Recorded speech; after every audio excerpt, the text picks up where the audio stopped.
kusema vijana wamenunuliwa ili kuandamana si sahihi. Mauaji makubwa kiasi hiki useme mtu amehongwa aandae maandamano. Vijana si wajinga kiasi hicho.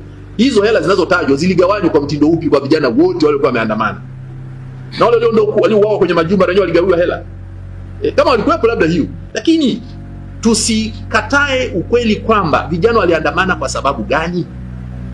Wanasema sababu ya kwanza, ukiuliza vijana hata sasa hivi, hata nyinyi mlivyo huko kwa waandishi wa habari, hatuko salama. Watu wanatekwa, watu wanapotezwa, watu wanauawa. Ni zoezi lina zaidi ya miaka 2 sasa hivi hilo linaendelea. Vijana wamechoka kuvumilia. Demokrasia haina maana tena kufanya uchaguzi, kwa sababu utagombea, utapitishwa, wakala atapitishwa. Na sisi tulifanya kikao hapa tukawashauri serikali tarehe 30 mwezi wa 4 usiku wake ambapo waliamua kuniua mimi. Ndio tulipitisha yale maazimio, na uzuri yamekabidhiwa pia serikalini mwezi wa 8 tarehe 27. Tuliyakabidhi pia. Kwa kwamba ilikuwa tuyakabidhi wasi nilipofuata wakataka kuniua, Mungu bariki nikapona kidogo basi. Najua naweza nikauawa leo baada ya taarifa hii pia.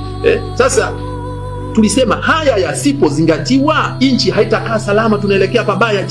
Jambo TV huyu hapa ameripoti, nendeni kwenye clip ninapomwambia tunaelekea pabaya.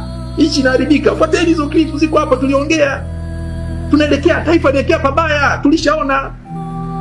Lakini kupuuza viongozi wa dini ni hatari sana, kwa sababu viongozi wa dini hawana maslahi binafsi kwenye taarifa zinazohusu uhai wa mtu. Tunapogusa uhai wa mtu, hatuko na maslahi binafsi. Tunaangalia uhai wa mtu aliyoko na yule ajaye. Kwa hivi kusema watu wamenunuliwa na nini si kweli. Kuna matatizo yanayoendelea ya msingi ya nchi ambayo hayajashughulikiwa. Watu wanatekwa, watu wanapotezwa, watu wanauawa. Kuna watu zaidi ya 80 kitu, taarifa ambazo tumeziona za TLS na taarifa zingine Legal and Human Rights Center, na wena namba inaongezeka. Angalia utekaji uliokuwa umeanza kuzuia maandamano ya tarehe 29. Ulikuwa utekaji. Tunashukuru baadhi yao wamepatikana, wengine hawapatikani mpaka sasa.